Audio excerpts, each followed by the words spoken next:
Do your chickens suffer from resting beak face? We'll make them peck grin when you open your Henny and Roo subscription box together. Henny and Roo is a monthly box put together by chicken keepers for chicken keepers and their flock.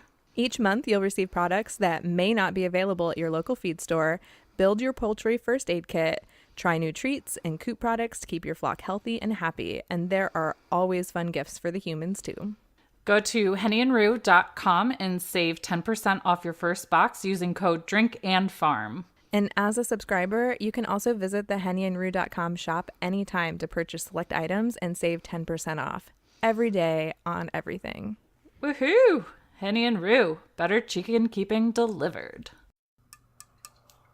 Hey, Sam. Hey, Bev. That's such a good sound. Oh, it really is, especially on National Beer Day. Yes! I mean, by the time people hear this, it will no longer be National Beer Day, but we found out that April 7th is, in fact, National Beer Day. And we're recording on National Beer Day, so Yes. Hooray! Hooray. I'm a little disappointed in myself, though. I just poured my beer into a glass, and I did it wrong, and there's so much head on it. I'm so I did mad. the same thing. Maybe That's so today's funny. National Head Day. Wait. Let me start over.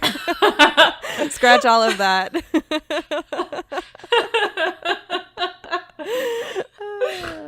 I was just getting ready to tell you too. I did the exact same thing, and then I overflowed it and poured it all over my hands. I'm like, what am I doing over here? Did I forget how to beer on National Beer Day? We did. I did find this cool trick, and it might gross some people out. You can take your finger and rub it against the side of your nose, and then whirl your finger around the top of the head of the beer, and it will make it go down faster. So I have heard of that trick, and Jared does it all the time. Really? I mean, I wouldn't do it to anybody else's beer, Oh, but no. I'd totally do it to my own. Yeah. I mean, I don't see why not. And it's my sweat, right? Exactly. What are you drinking over there? I am attempting to drink a Maui Brewing Company Pineapple Manna, and it's a wheat beer that is sweet and smooth and tropical, which felt appropriate because we've had a really nice weekend here, and it feels like spring is actually here now. Yep, I agree. And I just took a drink, and I can confirm that it is pineapple-y. So I am very happy with this. Yummy. But what are you drinking over there? So I am having an Elk Brewing Watermelon Cucumber Goza. Oh, hey, where's that from? It's from Grand Rapids, Michigan. Oh, hey, another beer that Sam brought Bev. That's right. And I picked it because it also feels very spring-like here. In fact, I would actually say it almost feels like summer here. I've been in the garden mulching and doing all sorts of stuff all weekend and sweating and wearing a tank top. Yes, I did that yesterday too. It was funny. It was only 62 degrees here yesterday, but the sun was out. So it felt really warm in the sun. My husband's like, man, it's hot out. And I look at him, I'm like, it's only 62. That's what happens though when you've been freezing for 4 months straight. Suddenly anything over 50 is sweat inducing. Yes. But this beer is very refreshing on a hot day. It's a little cucumbery for my taste.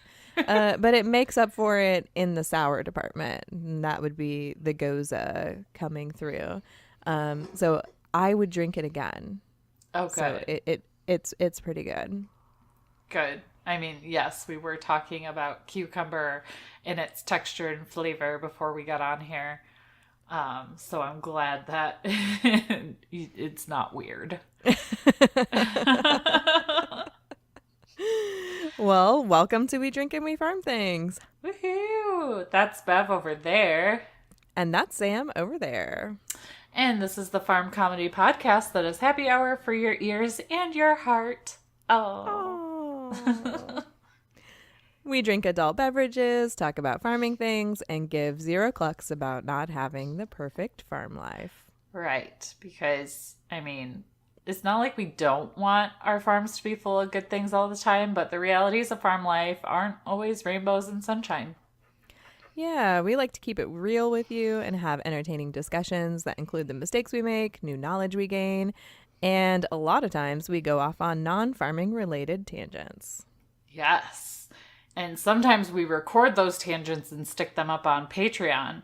Um, and you can go check out some of that free content over at patreon.com/drinkinfarm. We also have fun things up there for Patreon supporters that include things like outtakes and even some exclusive recordings. So you should head on over to Patreon and check it out. Yeah, and speaking of the Patreon, our drinks this episode are sponsored by at Ashley Kiernan. So cheers, lady. Yes, cheers.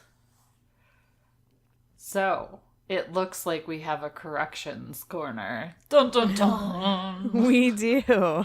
And I can't remember if we already said this correction because I can't remember when we got it. But I was thinking today while we were making the notes and I realized, oh, someone told us that horses totally do live to be 30 years old. And I remember one episode we said that we didn't think they did. Oh. But it has been confirmed by someone in our group that horses can live that long. So I thought we should correct ourselves since, you know, we've had such a long streak of non corrections over here.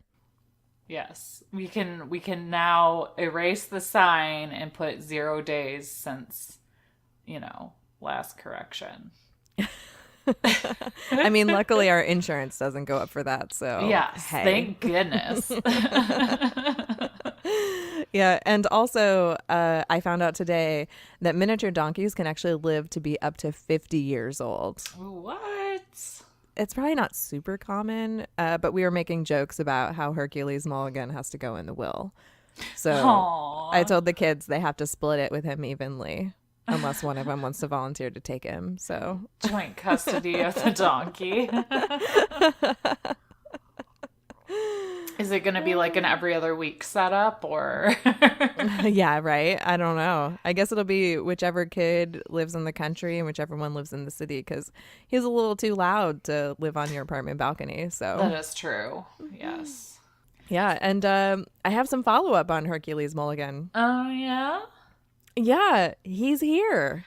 Yay!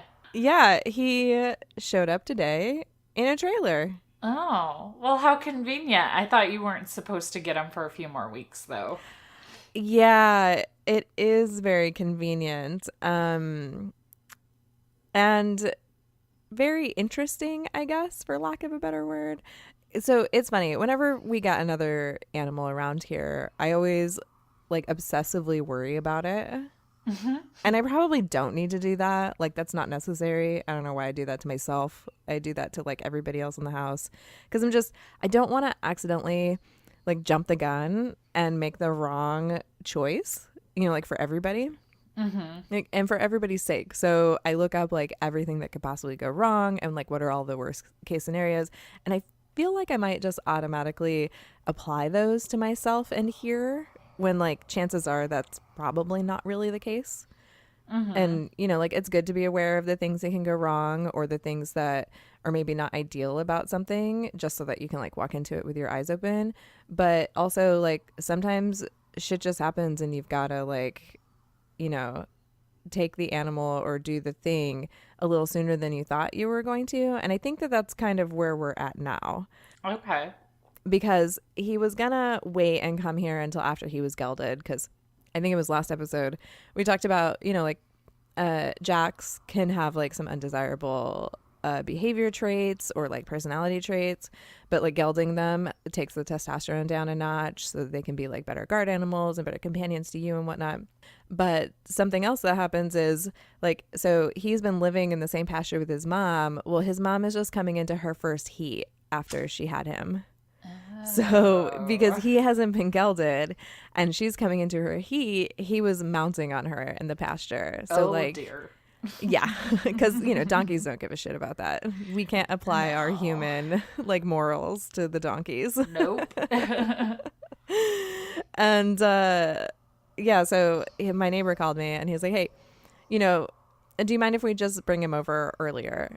And I said, yeah, I don't mind if he moves in, because I've been there a couple of times. So I've seen his personality. He's not overly aggressive. He's not like, he hasn't been mean or rude. I've been over there a bunch, but I hadn't been able to get him to actually like come up to me when my neighbor wasn't there, which concerned me a little bit, because I also told him, I was like, I can't have you just like drop him off here and I can't like get to him. You know what I mean? Right. Like, what if something happens and I need to restrain him, or like I still have to be able to take care of the goats? So what if he's scared and he won't like let me into the pasture anymore? Like, all of those things would suck really bad.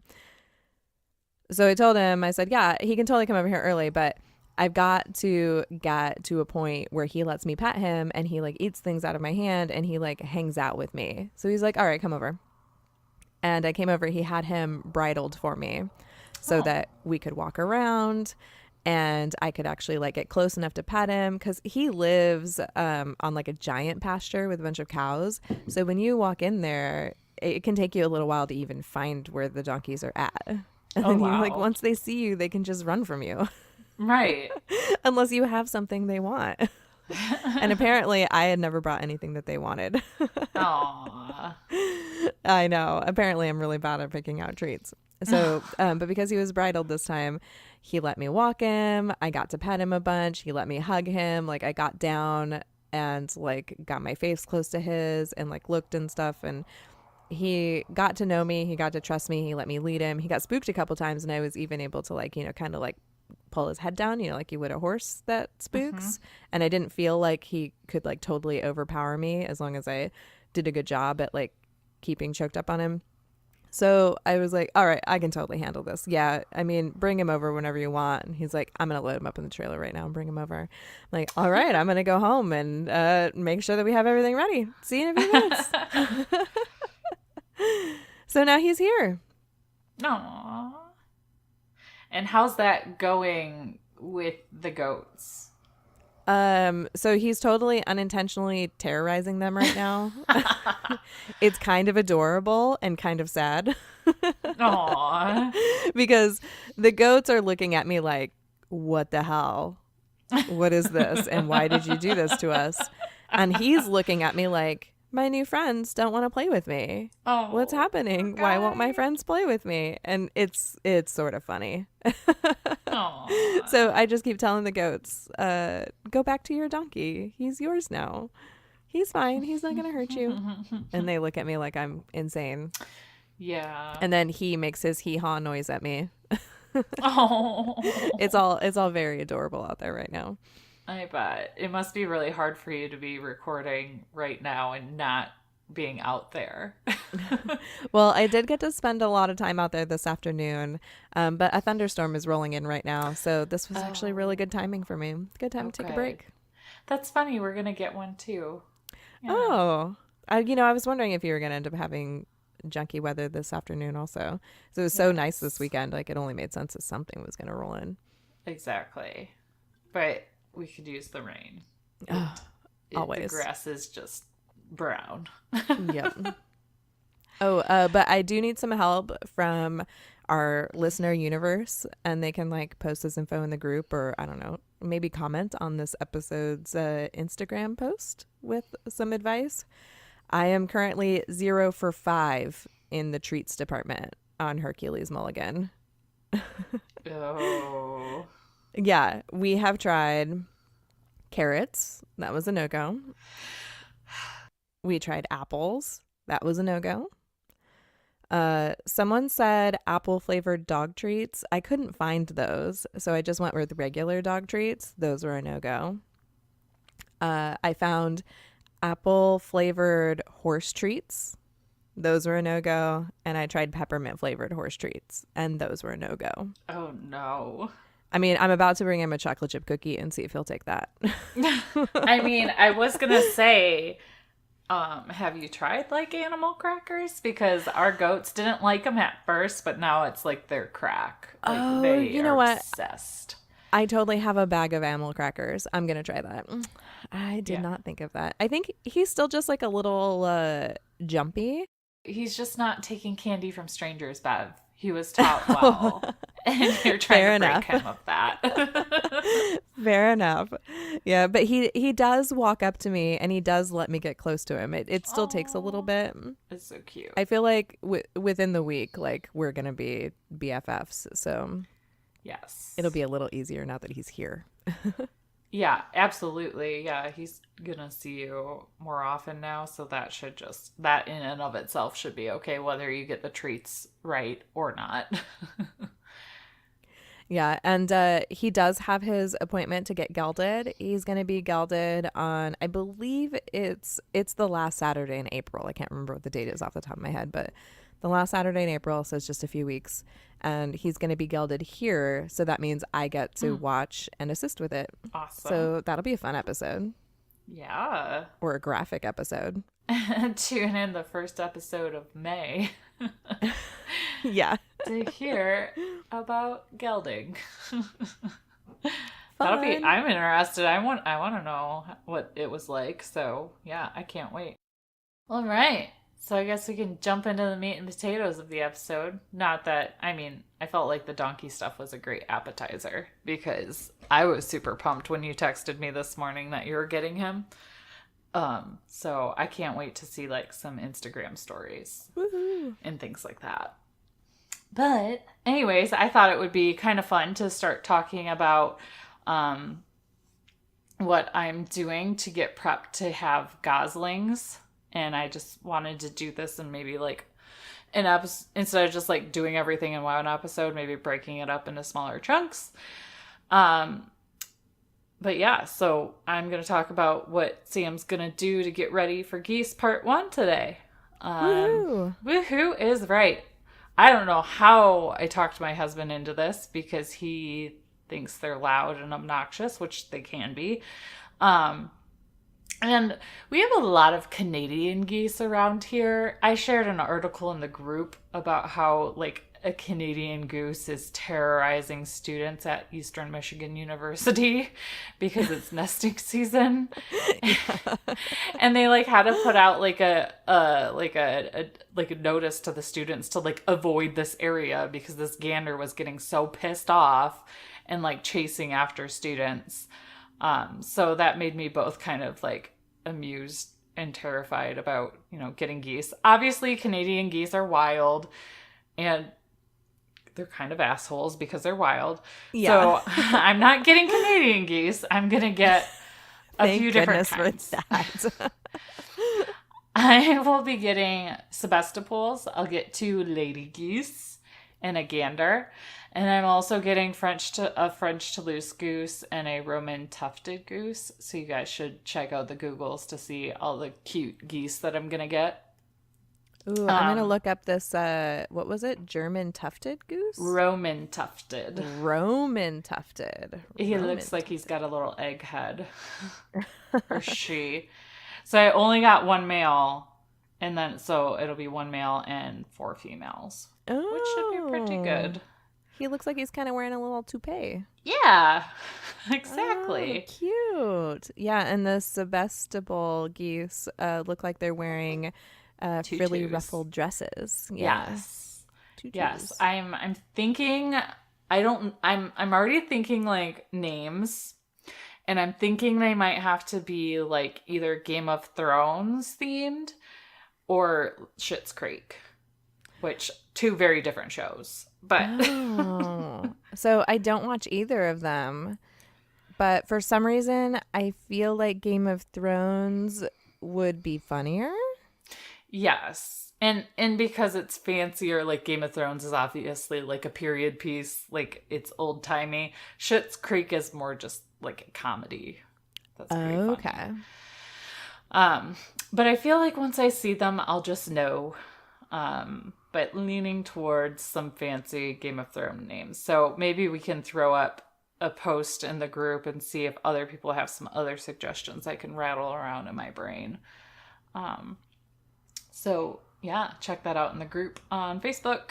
Anyways, so waterfowl, when they're babies, they're extremely cute and they're generally easier to raise than chicks, believe it or not.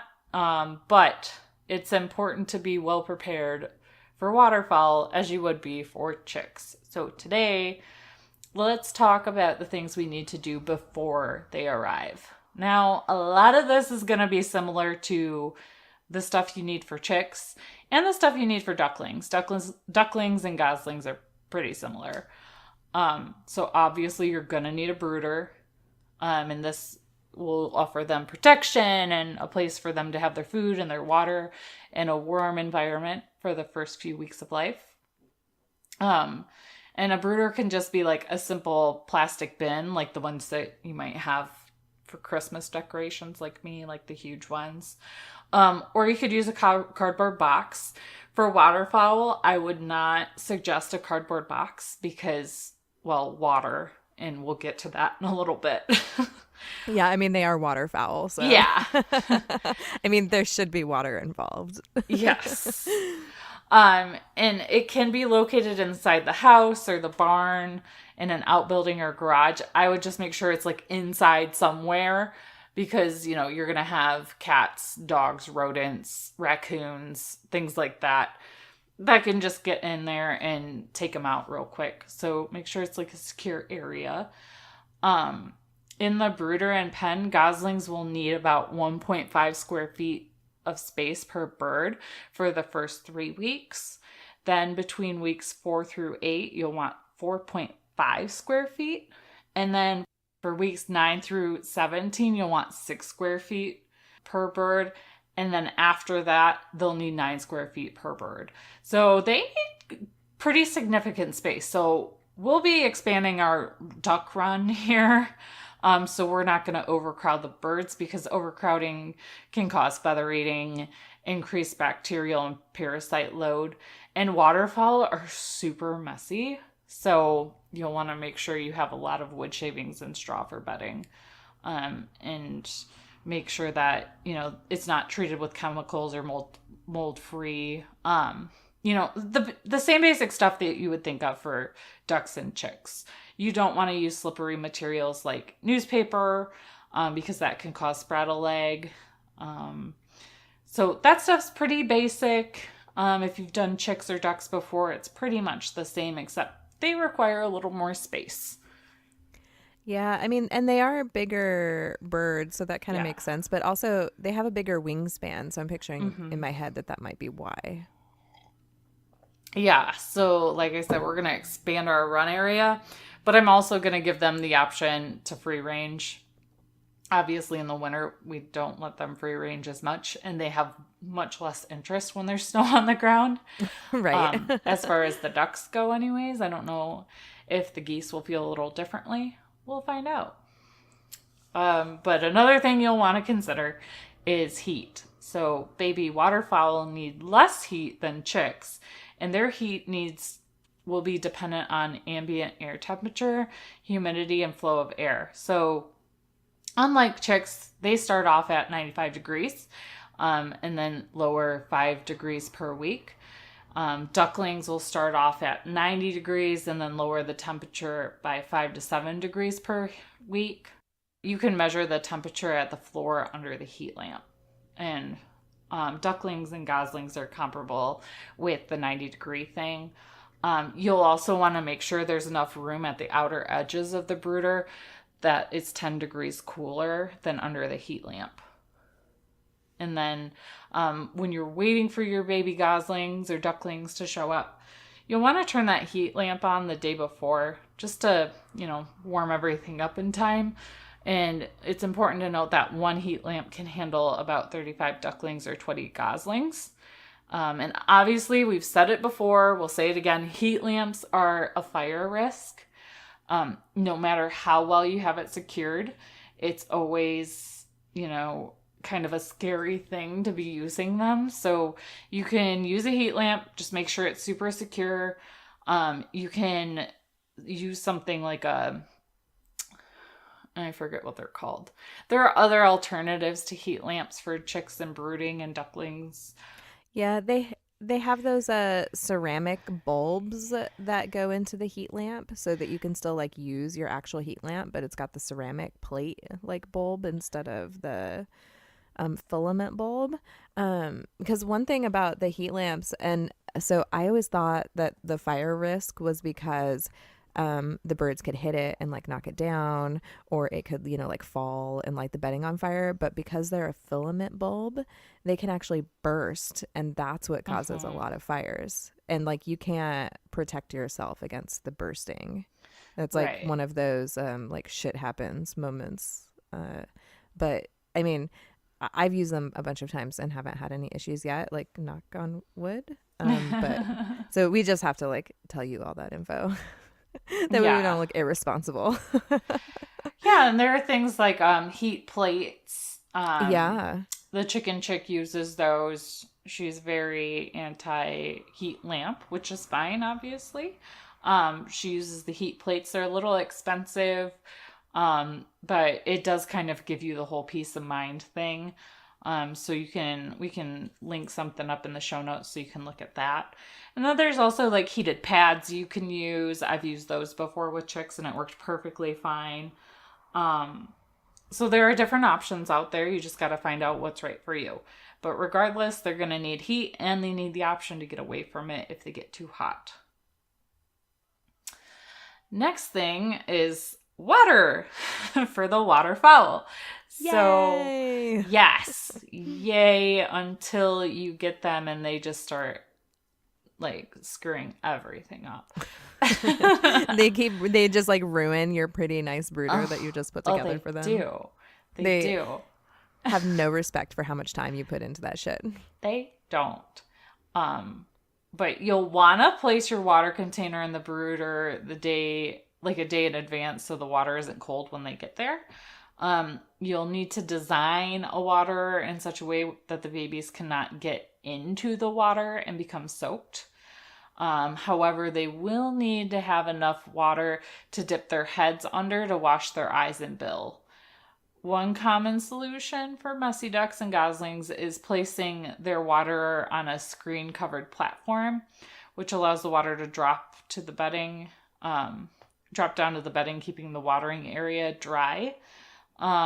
We've kind of done that before with like a baking pan and then one of those wire cookie cooling racks. Oh yeah. That worked pretty well. You just have to make sure you change it out 1 or 2 times a day. Then, there are some other options. You can get on the Google and find some really cool things with like milk jugs. I'm sure there's some other stuff out there that's really cool too. But we've just been using like the baking pan and cookie thingy. Cuckoo coolie thingy. I don't know what you call it. It's like cooling racky thingy. Cooling Racky thingy. We can link to those in the show notes too. And here's our favorite baking supplies. Yeah. What the hell is Sam talking about? I promise it makes sense once you can like see it. Maybe you can snap a picture of it and it can be in the carousel for the yeah, I don't have that shit ready right now though. Oh, well, maybe you can snap a picture of it and we'll share it someday inside the midst for this episode. Yes, I will be getting them. They'll like probably May 1st is when they'll show up. Ooh. So, yes, less than a month. But yes, I will take pictures of the setup and for sure at least share them in the group for everyone in there to see. And then I'm sure I'll have follow-up on Gosling Adventures as I've never had them before. So they might end up in the carousel later too. Spring has sprung, and I don't know if you've noticed, Bev, but I'm noticing the bugs are back in full force already. I legit had hundreds of baby black flies hanging out around the call duck pen because, poop water. Can you guess which product I used that made the flies flee almost immediately? I'm going to guess First Saturday Lime. Woo! Our favorite all-natural, organic, safe lime product that make the creepy crawlies buzz off. And we also use it in our coops and barns to keep the stink down. That's right. I love that I can use this anywhere on our property and it's totally safe for all of our animals. So go to firstsaturdaylime.com and add this unforgettable, natural, safe, organic pest repellent to your cart and use code DRINK at checkout to get 20% off and free shipping. So, last thing we'll talk about today is food. So, generally speaking, baby ducks and geese can be given non-medicated, commercially produced chick starter feed crumbles. Now, Bev and I have talked about it before, about like the whole controversy of non-medicated versus medicated for ducks and for geese. It's kind of a little old wives' tale-y vibe about the whole non-medicated thing, but I like to err on the side of caution and just pick it up anyways, because generally the starter feed crumbles or the grower, which is usually what I give the ducks anyways, is automatically like non-medicated. So that's just what I stick to. But you can have fun Googling that and going through the forums and see people fight back and forth about it if you want. That's just what I do. Obviously, do your own research if you're feeling a little confused about that. But I'll be using non-medicated starter grower for these little guys and gals. So you want the crumbles over anything like powdery or even pelleted. They can choke on that when they're babies. Another thing you'll want to keep an eye out for is that sometimes ducklings and goslings need more niacin than what's in chick starter. And things to be on the lookout for niacin deficiency are weaker bowed legs, stunted growth, or enlarged hocks. So to prevent niacin deficiency, what you can do is add niacin to drinking water at 100 to 150 milligrams per gallon from ages 0 to 10 weeks. And you can find niacin tablets or powder at drugstores. Just be aware that most plant-based niacin is not available for waterfowl to metabolize, but once your young waterfowl are able to forage and eat insects, they'll usually get plenty of it. So it's just like when they're getting started. I've never personally supplemented with niacin. We haven't had any issues, but it's definitely something I monitor in waterfowl when they're very young. So it's just something to keep an eye on. It doesn't hurt to supplement if you're feeling a little worried about it. Yeah, and it's good to keep an eye on stuff like that and know when possible deficiencies can creep up, because like think about baby chicks and how many issues they have that can all be linked to just like a simple vitamin deficiency. But Right. if you didn't know that, you would think that like your chick is dying. And Right. It turns out that Exactly. like they just need more vitamin B or Right. Exactly. You'll also want to provide grit, like coarse sand or chick-sized granite when the birds begin to eat anything but chick feed. Grit is used by the crop to help them digest food. Don't use oyster shell as grit because goslings and ducklings can actually overdose on calcium, which is not a really what I would call a fun fact, but just something you're probably not aware of. Yeah, I had no idea that was a possibility. I just assumed that because they laid eggs also, they needed a lot of calcium too. Right. And what's interesting is like you will eventually like switch from a starter to a grower. So they say to like do chick starter from 0 to 2 weeks. From 3 weeks until they produce their first egg, you should offer grower crumble. And you really shouldn't be switching to layer pellets too early, as it can provide too much calcium for non-laying juveniles. So once they start producing eggs, and like dropping them like it's hot, then you can give them layer pellets or layer crumble. So even my ducks that are laying now, generally they get the grower stuff. But if we run out, it's not a big deal to give them layer. And that's all I have for today. So stay tuned for part Sam of Sam is Getting Geese. In the next week or two, we'll talk about what to do when your geese arrive. Woohoo! So, woohoo! Getting excited. I'm using the woohoo noise a lot today. Me too. It must be the weather. So, sorry, not sorry. The weather is making us woo girls. We are woohoo girls today. Bev got a donkey and Sam hasn't eaten very much, so This beer is hitting her a little funny. I'm going to say that that's the combination of the heat and the beer. Yes, that works for me. So we got a farm story. Oh, we totally did. Yes. And I'm really excited because I love it when you guys send your stories because, like, not all of them have to be in the same theme or like vein because farming just like covers so many things. So, Right. um, yeah, I guess I'll just read it. I was gonna say, are you reading it or am I reading it? I was like, I feel like you should read it because I read the one that made us cry. So Yeah, I'll go ahead and read it because you also just did a lot of talking about goslings and oh, that's true. ducklings. So I'll pick up a little bit of the slack. And I'll just drink my beer. Sounds like a plan. All right, so I'm going to start. Okay, so I do have a farm story for you guys. My boyfriend and I own a herd of registered shorthorn cattle. I grew up showing and helping my dad with the herd, choosing breedings, and helping with chores, and he wanted to pass it down to me. So I have a few of the original herd, and we've been buying bred heifers. Well, we bought this heifer, and she's a very nice looking heifer and has amazing genetics and has the right build and is just all around a very nice animal. Well, she was due on March 20th, and my boyfriend and I were at our full time jobs. And she was a first calf heifer, so my boyfriend's dad was at the farm and noticed that she started calving. He saw feet and left her for 20 minutes to give her some space and came back and she hadn't progressed, so he had to pull the calf. We were super excited for this calf because she was bred to a really nice bull. We AI, so AI means that they artificially inseminate so that Mm-hmm. they can get the best genetics.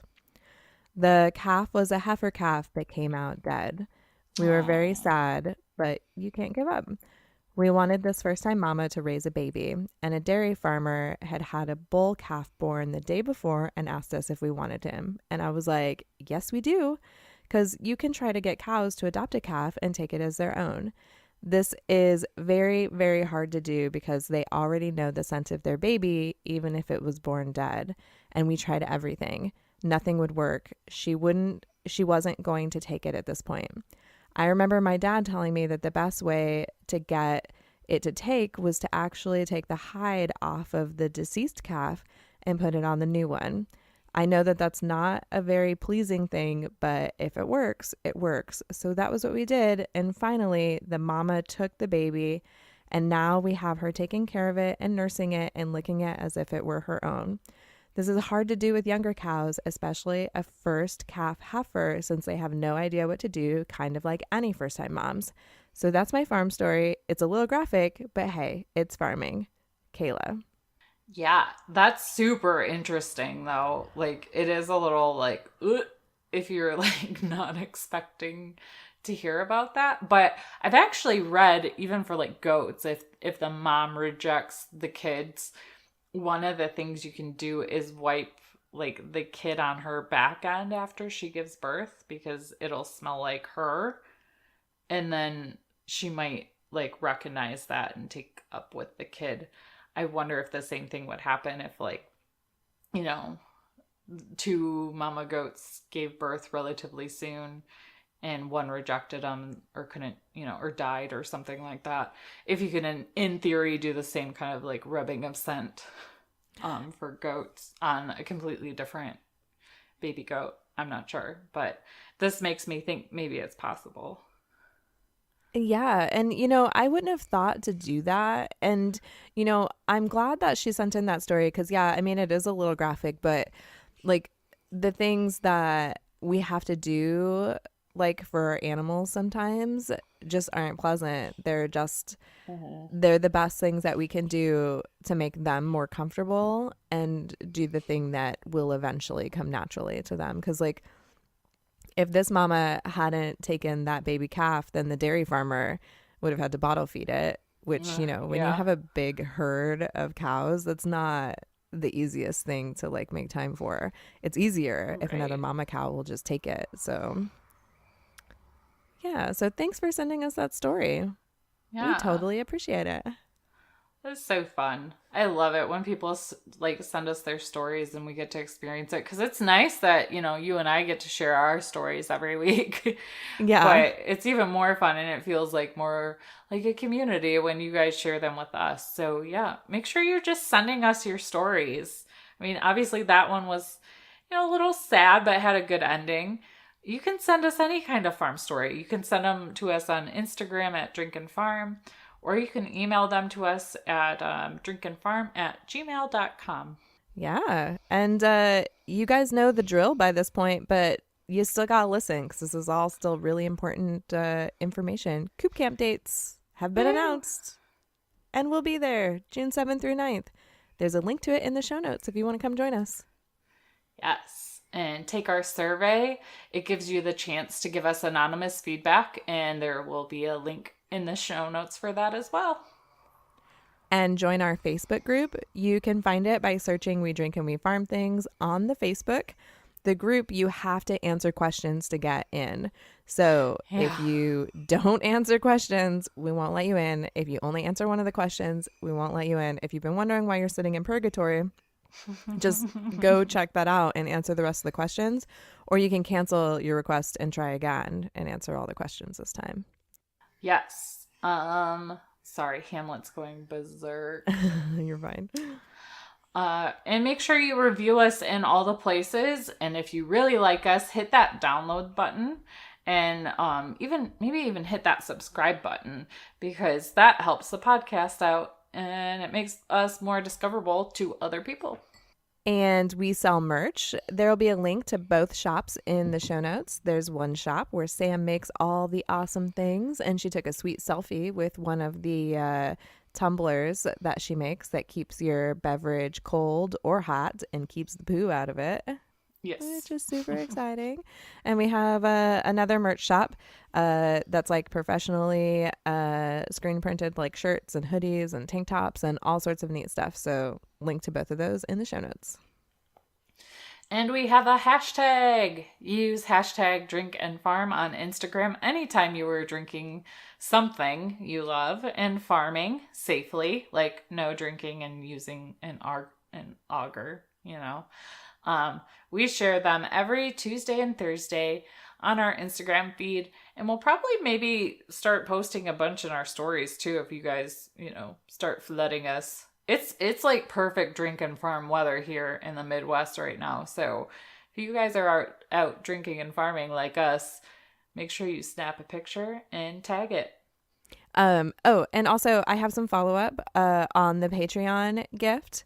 I had to add a couple extras to it because I didn't order enough the first time because you guys are awesome and we had lots of new Patreon people join us. So hopefully she's gonna send those out to me sometime this week. I'm helping drive for this 150-mile relay race that we have in our city. It's called the Buck 50. So even if they arrive this week, I won't get them out this week, but I will be working on them first thing next week. So you guys should all have them in your hot little hands as soon as humanly possible. I just wanted to let everybody know that so they weren't like, hey, where's our Patreon thing? You guys talked about this for like a whole month and then radio silence. Not silence. It's just that I had to add more to the order. So she held it so that she could make some more and send them to me. But I'm keeping an eye on them and we'll let everybody know like as soon as they ship out because we're so excited for you to open them and see them because I'm super excited to get mine. Yes. It's a good problem to have. Not ordering enough the first time. So thank you guys. Yeah, it is. It's a good problem to have. It makes us feel really good. And we're super thankful. Even after we were done with the drive, we got a couple of more new Patreons, which means that you guys really do enjoy listening to this. And that makes us happy. And it makes us want to make this better for you. Yeah. So thanks for listening, guys. Yeah. So drink. Farm. And give zero clucks. Bye, guys. Bye.